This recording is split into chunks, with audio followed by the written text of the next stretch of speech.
Now it's time for Inspirational Women and my guest, Mary Kay Carson, an inspired and inspiring author who has over 50 books to her credit.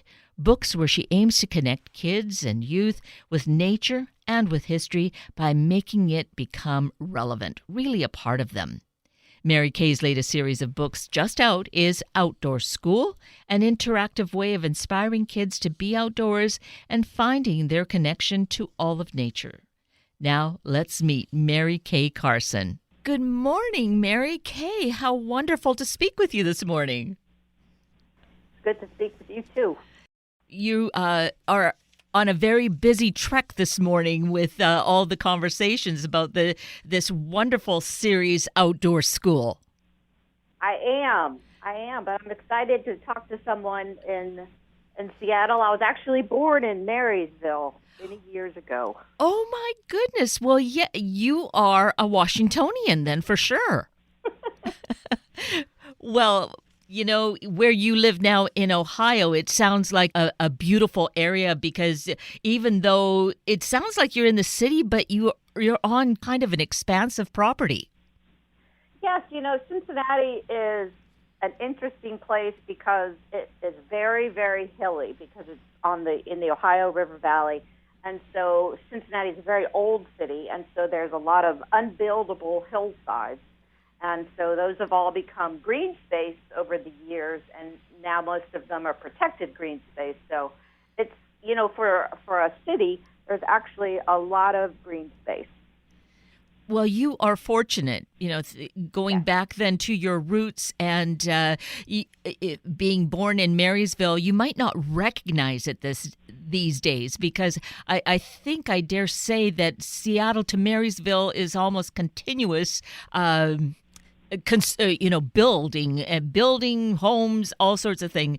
You're kind of hard pressed to find green space. Yeah, I haven't been back to. I've been back to Seattle, and I have friends, you know, on the peninsula that I visit, but I haven't actually.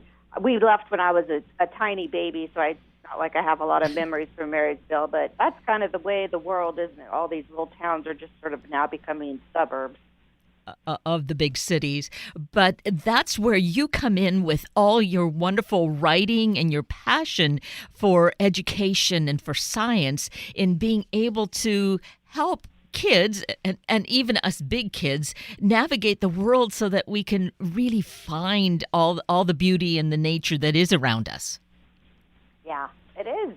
You know, you could put a kid outside and, you know, they can say, oh, there's nothing to do out here, but there's lots to do out there. And once they sort of find out what there is to do, I feel like once they get started, it's a lifetime of endless fascination, right? Nature for me has been a lifetime of endless fascination, and, you know, that's what I hope kids get a sense of, is that there's just so much there to enjoy for their whole life. They'll never get bored. Absolutely. And to that end, you have over 50 big books now that you have written for youth, really around, well, there's a lot of history as well as the world of science and nature. Although this morning we want to focus more specifically on Outdoor School and then more specifically on one of the books, which is Animal Watching. So you are certainly, I think, infusing this opportunity for kids to really make this a part of life, that it's not just some lesson they learn in school, that they need to embrace it and they can embrace it. Yes, and you know, you can. I see some of the best hawks driving on the highway. You know, you see them in the sky, and you know, you can watch birds and look for animal tracks walking to the school bus. You know, it just becomes part of your everyday life that you know what's going on around you. There's like this whole world that's going on around you all the time that most people are just completely, you know, unaware of. And, you know, once you know about it, you just can't stop noticing, oh, these prints were here yesterday, but today these raccoon prints seem to be over on the other side of the street. And to me, it's like I said, it's just endless fascination and builds an appreciation of nature and our place in it and all that it does for us. Absolutely. And nature is, of course, as you say, it's all around us, and to be able to find it in our urban areas that we don't have to travel great distances is important because, as we were saying just a little earlier, that we our cities are just expanding and it's a lot of suburbs, so it may be hard to get out into nature. So to find what exists there, and as you said, I could relate to driving down the highway and seeing the hawks flying because they are there. They're scouting around for their next meal, right? Mm-hmm. Mm-hmm. Absolutely, and our suburbs and cities are actually greener today than they were 50 years ago. And there's lots of wildlife that lives in cities now, right? I have coyotes that come through our yard, and I live in the city, and we have lots of birds, and sometimes it's actually easier to see animals in a place where they are used to people than out in the middle of the wilderness. But absolutely, you don't have to go to Yellowstone National Park to look for animals. They're all around us. Well, and in one way, that's because we've really encroached on their habitat, isn't it? Absolutely. And lots of people bring food with them. And, where people live, they plant trees and bushes that provide food for a lot of animals. And so sometimes suburban areas is better habitat than the farm field that was there before. Right. I can attest to that. All the plants and shrubs that I have bought that the deer and the elk have really enjoyed for appetizers. I'm sure they said thank you. Thank you. I don't know if they said thank you. Oh, let's imagine they did, right? So I found it interesting, Mary Kay, that some of the areas or the chapters, the segments in the book, Outdoor School Animal Watching, it mentions essential animal watching gear. So is there something in particular we need to be sure we have? You're really going to have a pair of binoculars if you really want to get a good view of things. It just makes it so much easier not to have to get so close, and you'll see a lot more. So I would say that a pair of binoculars, and they don't have to be $1 million pair of binoculars, but a pair of binoculars is a really great thing to have. I mean, everything else is sort of common sense. You're going to, about being outside, if you're around ticks or different bugs and all of that kind of thing. But a pair of binoculars, to me, is like, for animal watching, it really, really helps.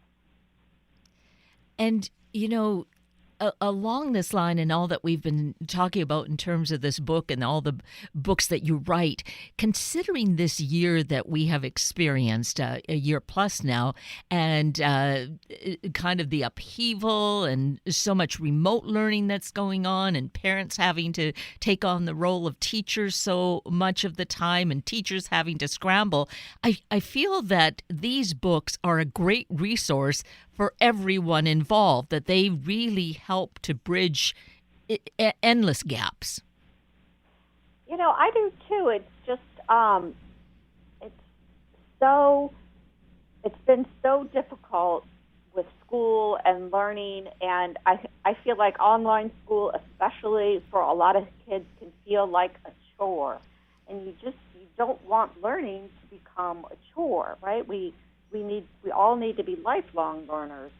And so hopefully over the summer break, kids will be able to spend time outdoors and they'll still be learning, right? The outside environment is the perfect environment for learning because unlike a screen that's right in front of you, outdoors, is 360 degrees. What's at your feet, what's above your head, what's behind you, right? There are smells, sights, sounds. It's multi-sensory.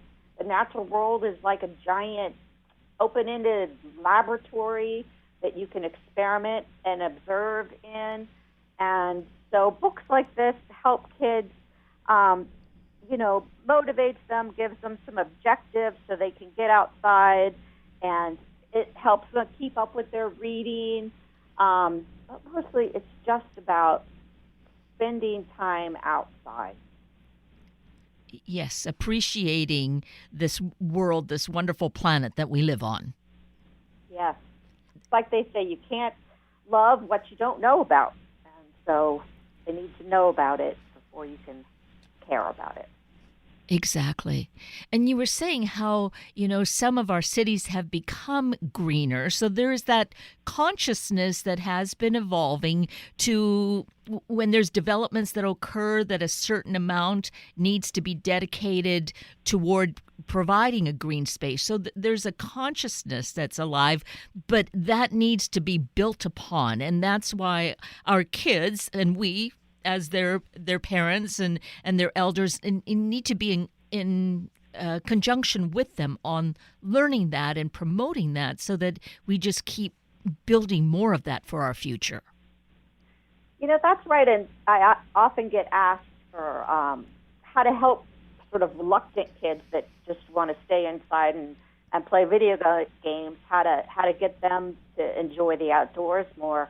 And I always start with saying, you don't have a lot of room to demand that. If you're demanding it from the couch, you have to get outside as well. And kids, of course, model the behavior of grown-ups.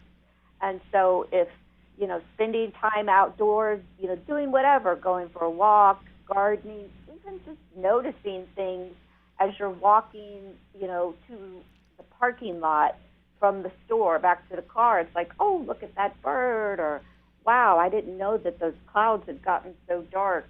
All of those kind of things really, really help. Well, and it helps in learning, but it has that other layer that it's building more of the relationship between you and your kids. Yes, that's a good point. Yes. And it's something that you can share with your kids as they grow older. When I get together with my brother and sister, we always still, find a place to go for a hike, and that's how we spend time together. Exactly, finding some new places we didn't know existed, and how all that came about, the history of it. Yeah. Right. And how things change over time. I mean, that's one of the great joys of where I live in some green space, and we've lived here for 15 years and tried to work on some of the invasives and work in some more native plants, and just to see the change over those years, not only of the plants, but the birds and the animals that now show up because of them. There's nothing more rewarding. And that's a great thing to be helping kids to nurture. And I think that they're guided through some of this, or much of this, in outdoor school animal watching, are they not? They are, and it's built in levels of skill. So, you can't, most 8-year-olds aren't going to know the names of all the birds, right? So you can't just say, well, go out and find this bird, that bird, and this, when they don't know what they are. And so, we start with an activity that's just, think about how birds live. Some birds live together in flocks, and some birds seem to always be flying by themselves, and some birds seem to be mostly on the ground, and some birds spend a lot of time preening their feathers, and then they can go outside and just find some of these simple behaviors and check them off of a list and write down where they saw them. And now that they sort of build confidence that, yeah, I was able to, see what birds are doing, then we can start with, birds come in different shapes. There's duck shapes and sparrow shapes and hawk shapes. And then they can go out and find birds that have these shapes.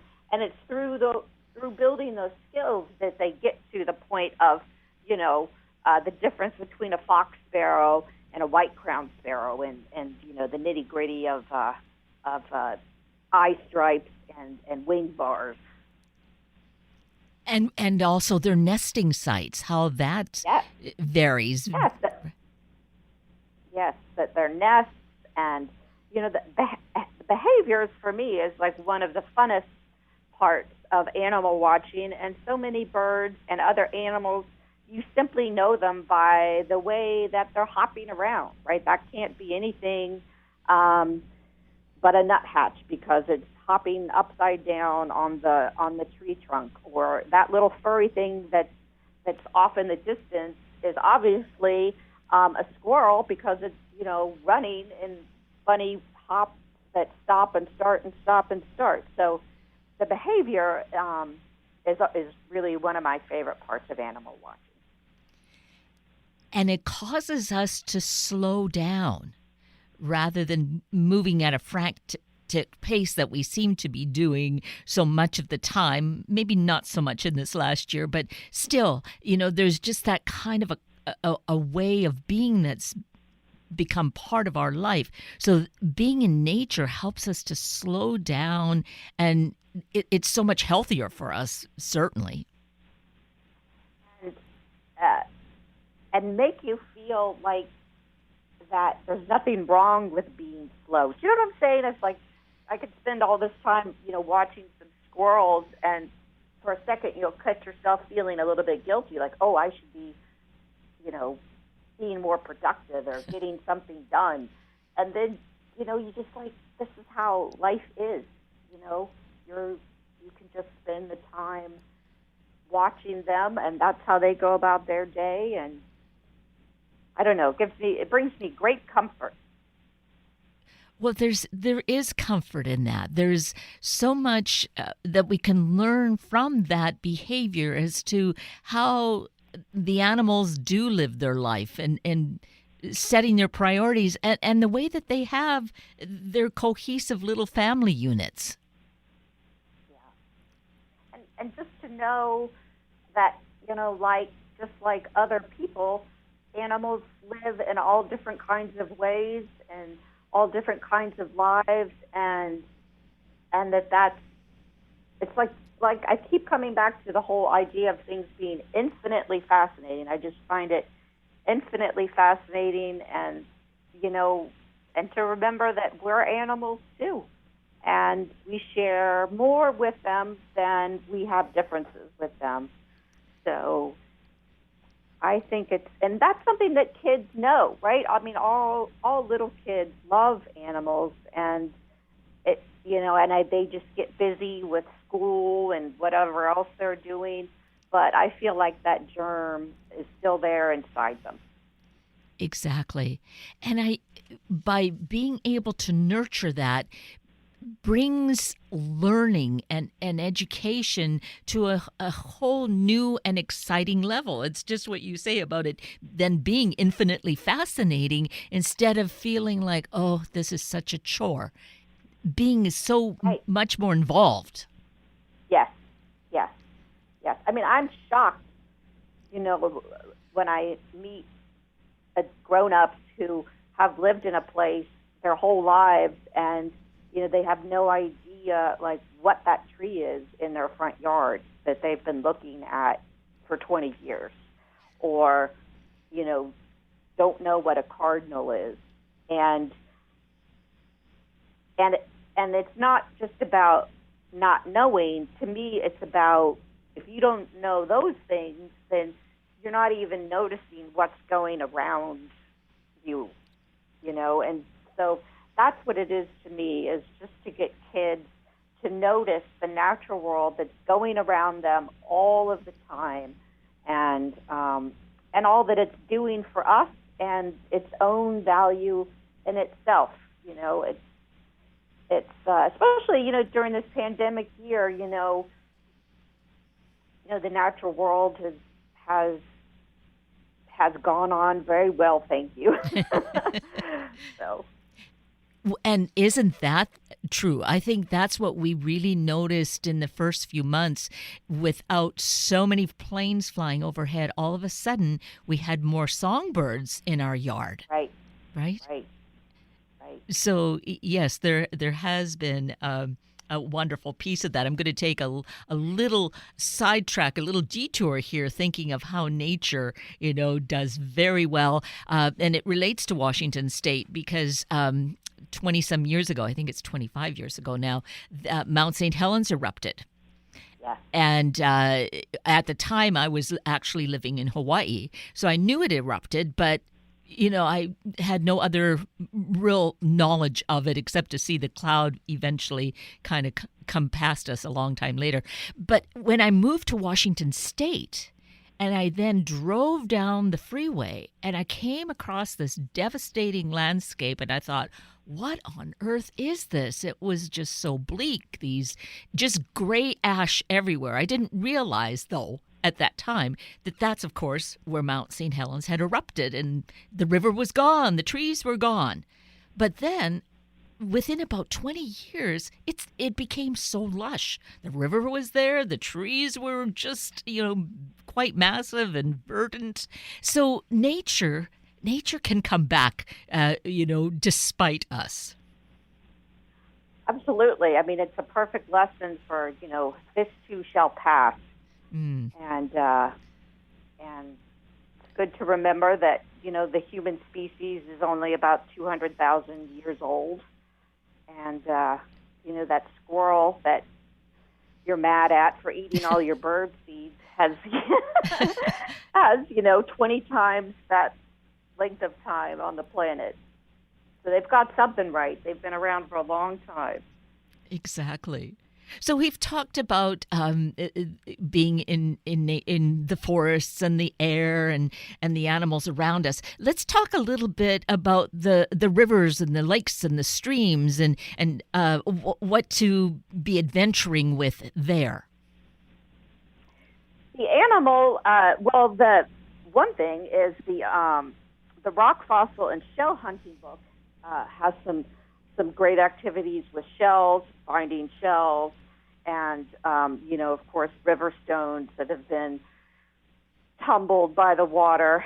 And the animal watching book has a section on fish and how to observe fish.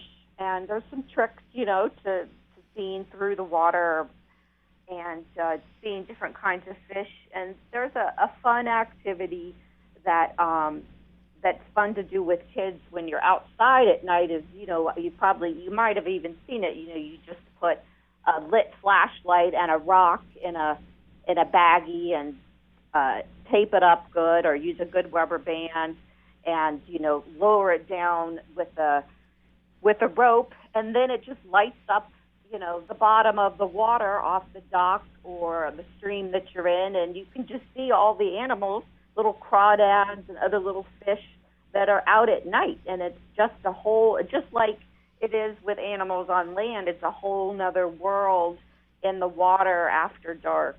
And again, it's just an awareness of all of these things are living and going about their business all the time.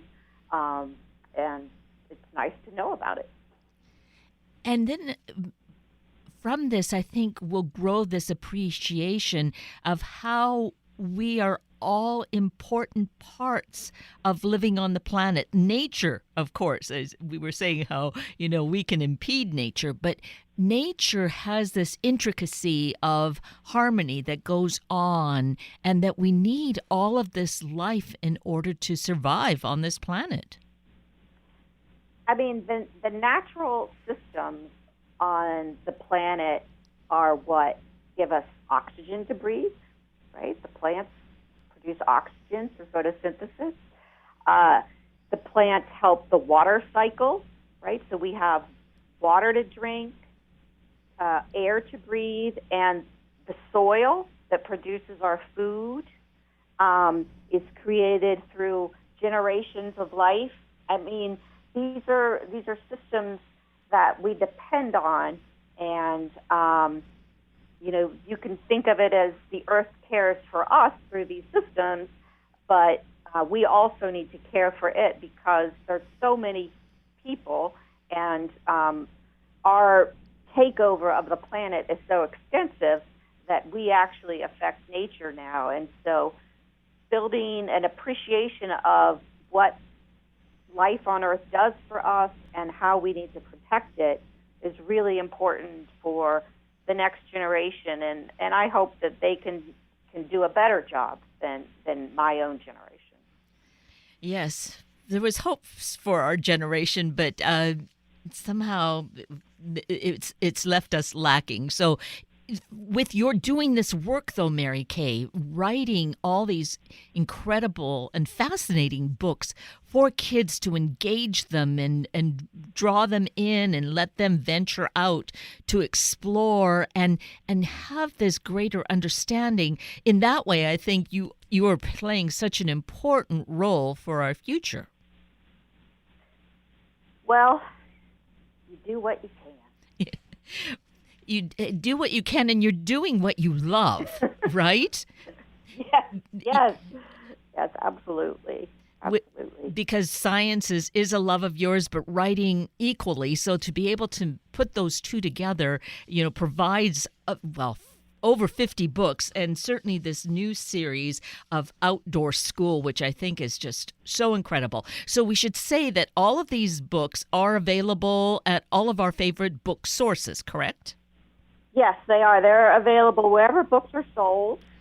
And there are 3 of the nature guides, and then there's also for younger kids that don't read yet, there are some sticker books where they can keep track of what they see by finding the stickers for that plant or animal and sticking them on a picture of it and keep track of what they're seeing that way, which is fun for younger kids who can't read yet. Right, absolutely. And and you're on all the social media. I know that the website, marykaycarson.com, is a great resource. I mean, it's just so chock full of information in a way to kind of go in more in depth and find the resources that we need, correct? Yes. It's kind of geared toward teachers especially, so there's a lot of information there and information about my books and what's coming up next, and I am on Twitter. It's just at Mary Kay Carson, and Instagram and Facebook as well. I don't know, are people still on Facebook? I don't know. Oh, now and then. It's best to cover all the platforms. Therefore, you're going to connect with most people then. Right. I feel like it's all divided by age now. Like my dad is still on Facebook, so I have to be on Facebook. Yes, there you go. Well, you are just really such an incredibly wonderful person, woman, and an inspiration, and really such a gift to all of us, to our world, to be able to provide this information and inspire. Then it's for us to pick it up, but you do it in such a great way that we are the beneficiaries of all your talents. So thank you for doing the great work, and thank you for spending time with us this morning. Well, thank you for the opportunity, and thank you for caring. Well, it's the very least, right, that any of us can do. So many thanks, Mary Kay. Thank you. And that brings us to the end of a very full hour of Inspirational Women with Mary Kay Carson and Sunday Morning Magazine with Betsy Brock. I'm Kate Daniels, your host, and I greatly appreciate your sharing this hour with me and these special guests. For details you might have missed or information you'd like to know, please just send me an email, kated@warm1069.com, and I'll get right back to you. Also, if you'd like to listen again or share these important stories with your family and friends, find the podcast on our Warm 1069 webpage. Just click on the podcast tab, then either of the show names, and then look for the guest names. I now wish you and your family a day of realizing that our community and nature are so integral to our best life. Have a week of the same, and then please plan to join me again next weekend for another hour of Sunday Morning Magazine and Inspirational Women on Warm 106.9. Good morning.